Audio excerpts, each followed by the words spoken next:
Saya berkali-kali cerita, Nabi yang sezaman itu sebetulnya 3, tapi yang ilmunya level itu hanya 2. Karena ada yang sezaman yaitu Ibrahim dan Lut. Tentu tidak level karena Nabi Lut itu pernah keponakan Nabi siapa? Ibrahim. Kedua Nabi Musa dan Nabi Harun. Tapi ini juga agak level karena Nabi Harun jadinya Nabi itu karena proposal Nabi Musa. Jadi proposal mulai dulu ya ada. Nah, Nabi Musa kita tahu adalah al-sak. Al-sak itu kalau ngendikan itu lesannya agak cedul ya. Cedul. Ini nanya jajar ke sana. Jadi kalau nggak bisa tanya ya. Bahasa Arabnya pokoknya al-sak, cedul ya. Cedul. Karena masyhur ya kita tahu cerita itu Musa yang kecil itu sebeling. Itu nak digendong Fir'aun itu dijabuti jenggote. Padahal masih kecil. Sesuai Fir'aun curiga dasar Bani Israel. Lama-lama dia memutuskan sepatah ini aja ini jelas darah-darah Israel. Kita tahu Fir'aun adalah orang Kipti, orang Mesir. Setelah berkali-kali gitu terus tanya gini sama Asia, ini anak ini sudah bisa mikir, memang dasar Bani Israel jadi gak suka orang Kipti. Orang bah cah cilik biasa gak masalah. Singkat-singkat terus dites ada jamroh, ada bara api sama apel. Sebetulnya Musa ini sudah tahu mau ngambil apel, tapi kalau dia ngambil apel dibunuh sama Fir'aun berarti bisa membedakan. Akhirnya sama Jibril diarahkan ngambil apa? Api, jamroh tadi. Akhirnya agak ditelan terus menjadi lesannya apa? Cedul. Sampai sepuh jadi Nabi tetap begitu.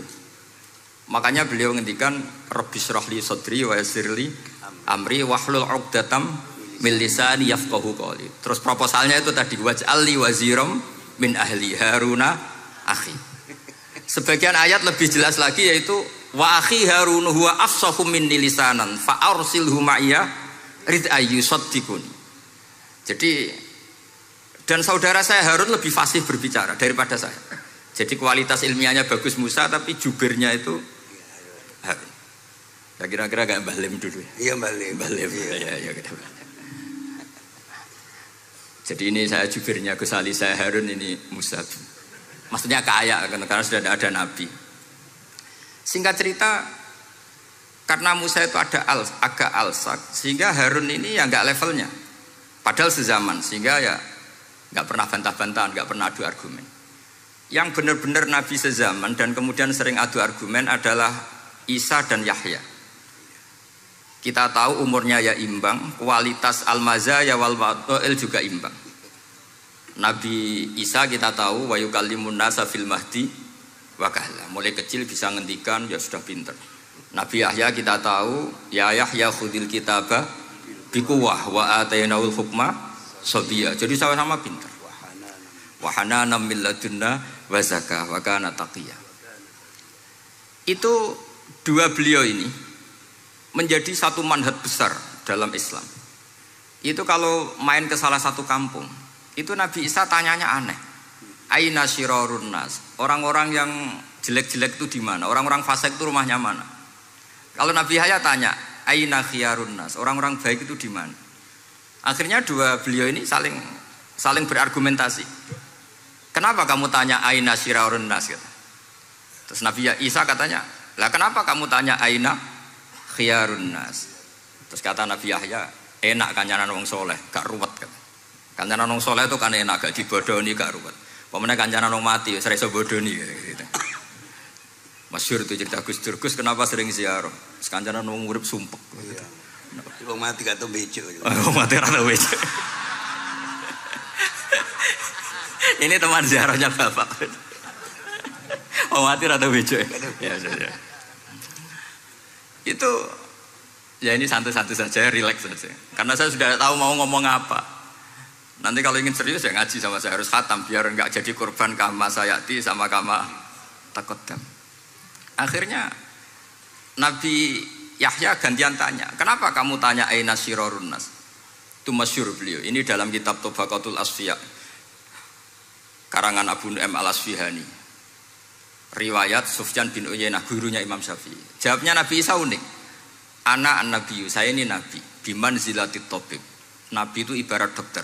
Udawil mardo. Di mana-mana dokter itu cari orang sakit. Makanya di NU itu banyak kiai-kiai yang nangani orang-orang fasik. dakwah ning gone wong nakal-nakal itu ya ada khazanahnya, asal gak keterusan katut gitu saja. Jadi kalau kamu niru Gusme itu sebenarnya konsepnya satu, asal ada bukti jadi wali dan tidak katut. Kalau ndak ya sudah usah. Gak usah wae kata Gus Ali sudah. Kalau gak kelasnya jangan. Sehingga dua beliau itu jadi khazanah besar.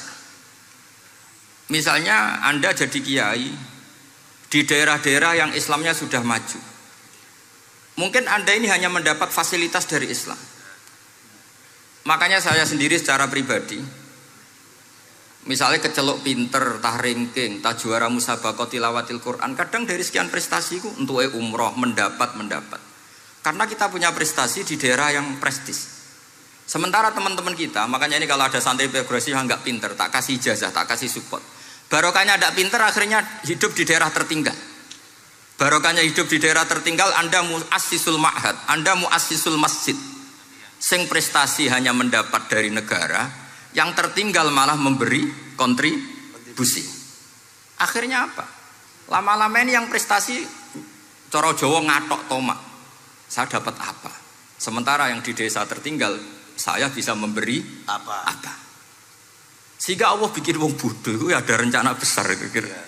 Jadi orang bodoh itu gak ada orang-orang santri yang hidup di daerah-daerah apa? Tertinggal. Aman golek prestasi, golek umroh, terus ambisi ngimami masjid haram barang. Terus kapan dakwahnya? Karena yang diburu itu mendapat, bukan memberi. Ini bahaya sekali bagi Islam. Sehingga tradisi guru-guru kita, nah santri pinter ya dilem, santri bodoh ya dilem, santri bulet ya dilem, santri setengah bulet ya dilem, sekabeh kaulane pangeran. Kok ana hikmahe dhewe-dhewe kata itu. Tapi ini bukan justifikasi atau melegitimasi kenakalan anak-anak Anda. Ini mau cerita ilmiah.